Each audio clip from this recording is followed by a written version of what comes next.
Le 3 février 1829, la première édition, anonyme, du Dernier jour d'un condamné, déroute les critiques. Comment on ne connaît même pas le crime du personnage principal? Même pas un mois plus tard, Victor Hugo ajoute une préface sous forme de comédie où il met en scène ses détracteurs. Ce criminel, qu'a-t-il fait? On n'en sait rien. Moi, juste conter l'histoire de mon condamné, un crime qui n'en soit pas un, et puis des remords, beaucoup de remords. Mais il faut qu'il meure. Et là, j'aurais traité ma question de la peine de mort.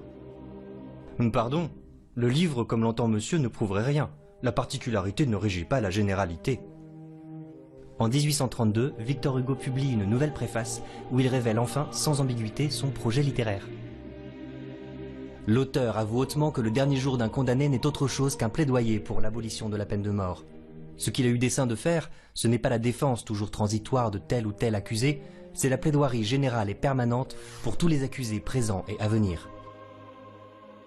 Vous connaissez les types de textes. Ici, on va plutôt trouver du narratif et du descriptif, mais pour expliquer et argumenter de façon sous-jacente. On parle ainsi d'argumentation indirecte ou d'apologue quand la visée argumentative passe par le récit. On désigne souvent Le Dernier jour d'un condamné comme un roman à thèse. La réflexion philosophique et politique dirige l'intrigue. Mais on va voir que la question du genre littéraire est plus complexe que cela. En tout cas, on va rester attentif à tous les arguments de Victor Hugo contre la peine de mort, cachés dans le récit. Condamné à mort. Voilà 5 semaines que j'habite avec cette pensée, toujours seul avec elle, toujours glacé de sa présence. Autrefois, j'étais un homme comme un autre homme. Maintenant, je suis captif d'une idée. Elle est toujours là, comme un spectre de plomb à mes côtés. Je n'ai plus qu'une pensée, qu'une conviction, qu'une certitude. Condamné à mort. Dès les premiers mots, le passé s'oppose au présent. À partir du moment où l'accusé se sait condamné, il n'est plus un homme, en tout cas, il n'est plus un homme comme un autre homme. Symboliquement, il a quitté le monde des vivants. Victor Hugo joue sans cesse avec les registres littéraires. D'abord le pathétique pour inspirer la pitié, avec des exclamations, des répétitions, des souffrances concrètes, des effets d'amplification. Mais on tend aussi vers le registre lyrique, l'expression poétique d'une douleur à la première personne. On peut même parler d'un lyrisme élégiaque. Cette douleur est causée par une perte, un deuil, la fuite du temps, la mort. D'ailleurs, tout le texte sera à la première personne. Quel est ce genre littéraire? Une autobiographie? Des mémoires? Non, le narrateur n'est pas un auteur réel, il n'a pas de rôle historique. Ici, le déroulement des pensées rappelle le monologue intérieur, et les entrées à intervalles réguliers évoquent le journal, mais on ne trouve pas de date. Dans ses préfaces, Victor Hugo ne tranche pas, il semble surtout vouloir jouer avec l'effet de vraisemblance. Où il y a eu, en effet, une liasse de papier sur lesquels on a trouvé les dernières pensées d'un misérable, où il s'est rencontré un homme, un poète, saisi par cette idée, et qui n'a pu s'en débarrasser qu'en la jetant dans ce livre. Retour en arrière, le narrateur n'est pour l'instant qu'un simple accusé que le guichetier emmène en salle d'audience. C'était par une belle matinée d'août. Il y avait 3 jours que mon procès était entamé, 3 jours que mon nom et mon crime ralliaient chaque matin une nuée de spectateurs qui venaient s'abattre sur les bancs de la salle d'audience comme des corbeaux autour d'un cadavre. C'est ici une première référence au théâtre. La peine de mort attise la curiosité et devient un spectacle. On parlerait aujourd'hui d'un théâtre médiatique. Mais cela va plus loin. Les corbeaux représentent les gens de la cour de justice comme des charognards qui se nourrissent des morts. C'est un premier argument contre la peine de mort. Elle déshumanise la société. Vous allez voir que Victor Hugo utilise souvent des images impressionnantes, car il souhaite convaincre et persuader. Convaincre, c'est faire appel à des arguments rationnels. Persuader sollicite en plus des émotions, et donc des images. Or justement, la comparaison va relier les 2 dimensions. Regardez, derrière l'argument rationnel, les hommes ont une fascination pour la mort, on trouve une image émotive. Les corbeaux se nourrissent d'un cadavre. Le point commun, c'est l'horreur instinctive que nous inspirent les charognards.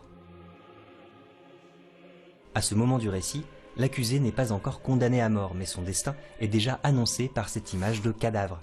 Victor Hugo joue avec le registre tragique. Le héros est écrasé par un destin, une fatalité qui le dépasse. Quand l'accusé arrive à sa place, il se fait un grand silence.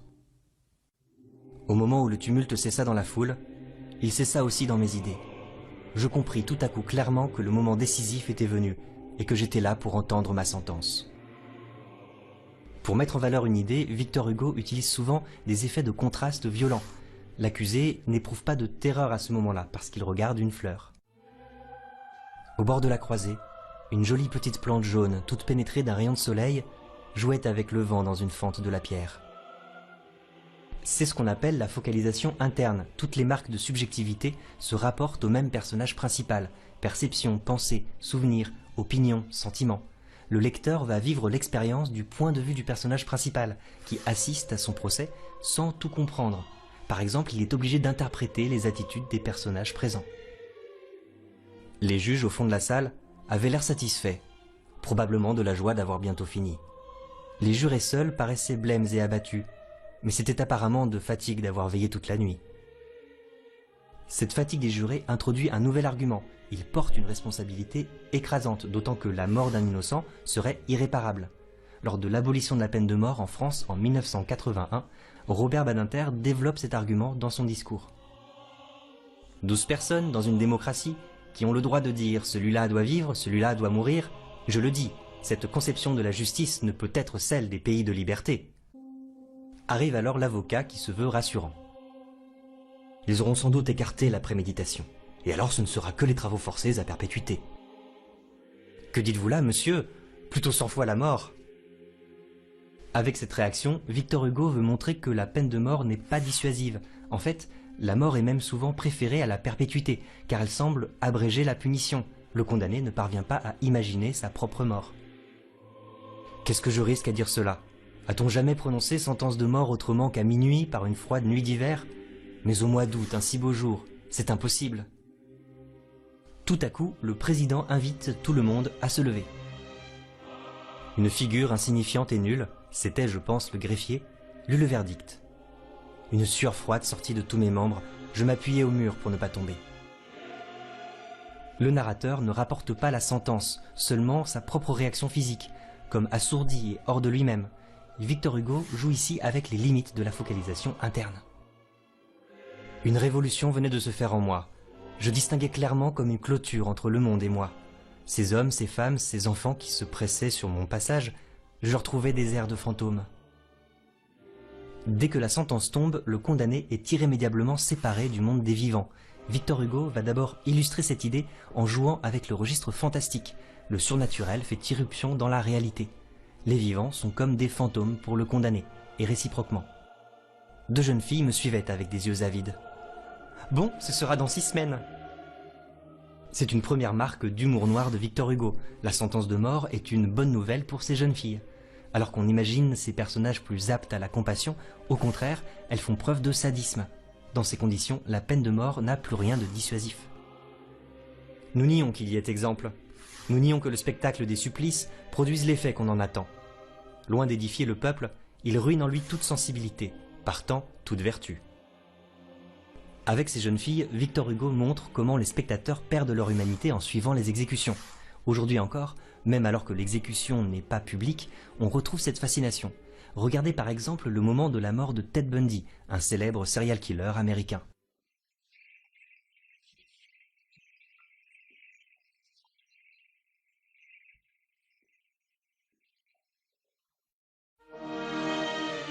Dans son cachot, le narrateur essaye de trouver des raisons d'accepter son sort.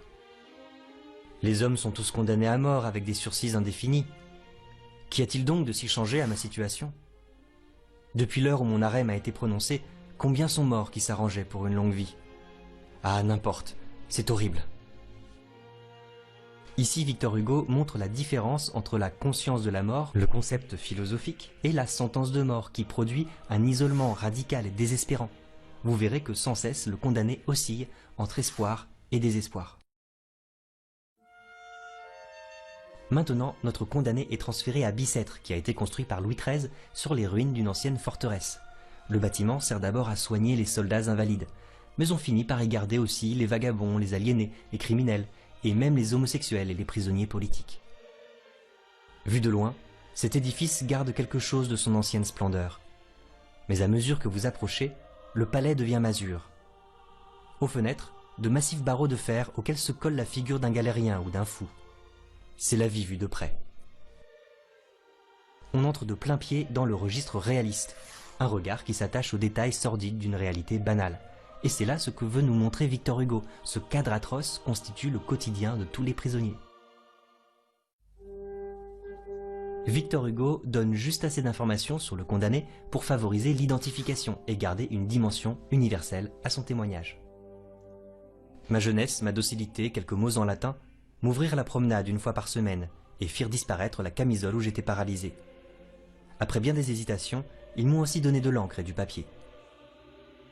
Le condamné peut donc écrire son histoire au fur et à mesure. C'est une manière pour Victor Hugo de préserver la vraisemblance du récit. On se rapproche du genre du journal, mais sans les dates. Notre condamné à mort rencontre aussi les autres détenus, qui lui parlent en argot. Ils m'apprennent à rouscailler bigorne, comme ils disent, épouser la veuve, être pendu, le tôle, le bourreau, la cône, la mort, la placarde, la place des exécutions. Quand on entend parler cette langue, cela fait l'effet d'une liasse de haillons que l'on secouerait devant vous. C'est un autre trait de l'écriture de Victor Hugo. Il mélange les niveaux de langue, soutenu, courant, familier. Mais vous allez voir que cela permet surtout d'illustrer des modes d'expression variés. La prose, le vers, l'oral, l'écrit, le chant et même la danse. Maintenant qu'il a de l'encre et du papier, le condamné se pose la première question de l'écrivain. Pourquoi écrire ? Pourquoi n'essaierais-je pas de me dire à moi-même tout ce que j'éprouve de violent et d'inconnu dans la situation abandonnée où me voilà ? Ces angoisses, le seul moyen d'en moins souffrir, c'est de les observer. Mais il songe aussi que son témoignage pourrait être lu par d'autres, et notamment par les juges. N'y aura-t-il pas, dans cette espèce d'autopsie intellectuelle d'un condamné, plus d'une leçon pour ceux qui condamnent ? Se sont-ils jamais seulement arrêtés à cette idée poignante que dans l'homme qu'ils retranchent, il y a une intelligence ? Non. Ils ne voient dans tout cela que la chute verticale d'un couteau triangulaire, et pensent sans doute qu'il n'y a rien avant, rien après. Ces feuilles les détromperont. Pour faire reculer l'ignorance, le scientifique doit regarder de près la réalité, il fait une autopsie. Mais la peine de mort, par son sensationnalisme et son instantanéité, nous focalise sur la souffrance physique. Elle cache l'avant et l'après. Avant, c'est la souffrance morale, et après, c'est aussi une interrogation importante aux yeux de Victor Hugo. Nul ne sait si l'âme existe, et ce qu'elle devient après la mort. La peine de mort nie à la fois l'intelligence humaine et la spiritualité. Le condamné se met aussitôt à douter de ses raisons d'écrire. Que ce que j'écris ici puisse être un jour utile à d'autres, à quoi bon? Quand ma tête aura été coupée, qu'est-ce que cela me fait qu'on en coupe d'autres? Ah, c'est moi qu'il faudrait sauver. C'est un nouvel argument que Victor Hugo présente ici. Une fois condamné, le coupable ne songe plus qu'à sa propre fin. Le sort des autres lui devient indifférent. Il n'est plus disponible pour réparer son crime. Au contraire, le prisonnier à perpétuité a le temps de réfléchir et de s'amender. Après cette phase de désespoir, le condamné tente de calculer froidement le temps qui lui reste. Mais cela finit comme un compte à rebours d'autant plus oppressant qu'il ne sait plus depuis combien de temps il est enfermé. En tout 6 semaines, la petite fille avait raison. Or voilà 5 semaines au moins que je suis dans ce cabanon de Bicêtre. Malgré ce qu'annonce le titre, le dernier jour d'un condamné ne se déroule pas sur 24 heures, mais sur 1 semaine à peu près, avec en plus des retours dans le passé. Pour Victor Hugo, le plus important, ce n'est pas l'unité de temps ou de lieu, mais bien l'unité d'action. Le condamné a fait son testament. Il réalise qu'il ne pourra rien léguer à ses proches car il doit payer son exécution. La guillotine, c'est fort cher. Je laisse une mère, je laisse une femme, je laisse un enfant. J'admets que je sois justement puni. Ces innocentes qu'ont-elles fait? N'importe, on les déshonore, on les ruine. C'est la justice. Ma pauvre vieille mère a 64 ans. Elle mourra du coup. Ma femme mourra aussi, à moins qu'elle ne devienne folle. Mais ma fille, ma pauvre petite Marie, qui rit, qui chante à cette heure, c'est elle qui me fait mal. Avec ce registre pathétique, Hugo veut montrer que la peine de mort enlève définitivement une personne à ses proches, sans pour autant soulager les victimes. Elle augmente l'injustice en punissant des innocents. Le prisonnier décrit son cachot avec minutie, c'est déjà pratiquement un tombeau. 8 pieds carrés, 4 murailles de pierre de taille, une noire voûte en ogive, pas de fenêtre, pas même de soupirail. Je me trompe, au centre de la porte, une ouverture coupée d'une grille en croix. Un jour, il entend même son guichetier faire une visite guidée. Le prisonnier est radicalement coupé des autres, ceux qui continuent à vivre, ceux qui continuent d'être humains. Ces cachots sont tout ce qui reste de l'ancien château de Bicêtre tel qu'il fut bâti dans le XVe siècle par le cardinal de Winchester, le même qui fit brûler Jeanne d'Arc. J'ai entendu dire cela à des curieux qui me regardaient à distance comme une bête de la ménagerie. Le guichetier a eu 100 sous. Cette référence à Jeanne d'Arc n'est pas anodine. Elle rappelle que la peine de mort sert des intérêts politiques. Il faut se débarrasser d'une personne qui serait gênante même en prison. Cela favorise donc les faux procès. Autre argument, le condamné à mort devient martyr d'une cause. C'est le cas des résistants et des libérateurs, mais également des terroristes. Au lieu de faire un exemple, la peine de mort donne le criminel en exemple. Aux yeux de certains, l'exécution du terroriste en fait une sorte de héros au service d'une cause. Dès lors apparaît le risque de voir se lever, pour un terroriste exécuté, 20 jeunes gens égarés. La peine de mort nourrit le terrorisme. Pendant la nuit, le prisonnier regarde les murs de sa cellule avec une lampe. Ils sont couverts d'inscriptions. Ce sont les dernières traces des condamnés, comme autant d'épitaphes. J'aimerais à retrouver chaque homme sous chaque nom, à rendre le sens et la vie à ces inscriptions mutilées. Corps sans tête comme ceux qui les ont écrits. Pauvres jeunes hommes, que leurs prétendues nécessités politiques sont hideuses. Tout à l'heure, la référence à Jeanne d'Arc permettait à Victor Hugo de préparer cette dénonciation. Les partisans républicains, comme Jean-François Bory, sont sacrifiés pour des raisons politiques. Sous une toile d'araignée, le condamné découvre encore d'autres noms. Dautin, celui qui a coupé son frère en quartier et qui allait la nuit dans Paris jeter la tête dans une fontaine et le tronc dans un égout. Poulain, celui qui a assassiné sa femme. Jean Martin, celui qui a tiré un coup de pistolet à son père. Castin, ce médecin qui a empoisonné son ami et qui, au lieu de remède, lui redonnait du poison. Papavoine, l'horrible fou qui tuait les enfants à coups de couteau sur la tête. Voilà quels ont été avant moi les hôtes de cette cellule. C'est ici, sur la même dalle où je suis, qu'ils ont pensé leurs dernières pensées, ces hommes de meurtre et de sang. Ils se sont succédés à de courts intervalles. Ce cachot ne désemplit pas. Victor Hugo cite les pires crimes, mutilation, parricide, empoisonnement avec préméditation, meurtre d'enfants. Est-ce que cela ne justifie pas la peine de mort? Victor Hugo donne déjà quelques éléments de réponse. D'abord, la peine de mort fait disparaître les criminels, comme la toile d'araignée qui couvre leurs noms et leurs pensées. Les causes et les motifs des crimes disparaissent avec eux. Seul un véritable travail d'analyse donnerait les clés de compréhension des crimes, et donc le moyen de les empêcher à l'avenir. Par exemple, Michel Fourniret, incarcéré depuis 2008, avoue de nouveaux meurtres 10 ans plus tard, et participe à la recherche des corps. La peine de mort aurait laissé ces crimes irrésolus, sans reconnaissance par la société, ni sanction pénale, ce qui est le pire cas de figure pour les familles des victimes. Ensuite, si la peine de mort était dissuasive, pourquoi ce cachot est-il sans cesse rempli? Aucun de ces crimes passionnels n'a pu être empêché par la peine de mort. Ceux qui croient à la valeur dissuasive de la peine de mort méconnaissent la vérité humaine. La passion criminelle n'est pas plus arrêtée par la peur de la mort que d'autres passions ne le sont, qui, celles-là, sont nobles. Enfin, pour Victor Hugo, jouer avec la vie et la mort, c'est nier l'importance de la spiritualité dans la vie humaine. Le registre fantastique lui permet d'illustrer cette question. Que devient l'âme d'un homme exécuté? Il m'a semblé tout à coup que le cachot était plein d'hommes, qui portaient leur tête par la bouche parce qu'il n'y avait pas de chevelure. Oh, les épouvantables spectres, chimères à la Macbeth. Les morts sont morts, ceux-là surtout, bien cadenassés dans le sépulcre. Comment se fait-il donc que j'ai eu peur ainsi? Ici, Victor Hugo est ironique, il laisse entendre l'inverse de ce qu'il dit. S'il y a des morts qui reviennent, ce sont justement ceux-là, ceux qui ont eu une mort violente, et ce n'est pas un cadenas qui les empêchera de revenir. Le dernier jour d'un condamné n'est pas découpé en grande partie, mais on peut retrouver une logique théâtrale avec ici la fin d'un premier acte et un changement de décor. On a tous les éléments de l'intrigue, le mécanisme tragique est enclenché. Avec mes vidéos, je vais tenter de suivre ces mouvements.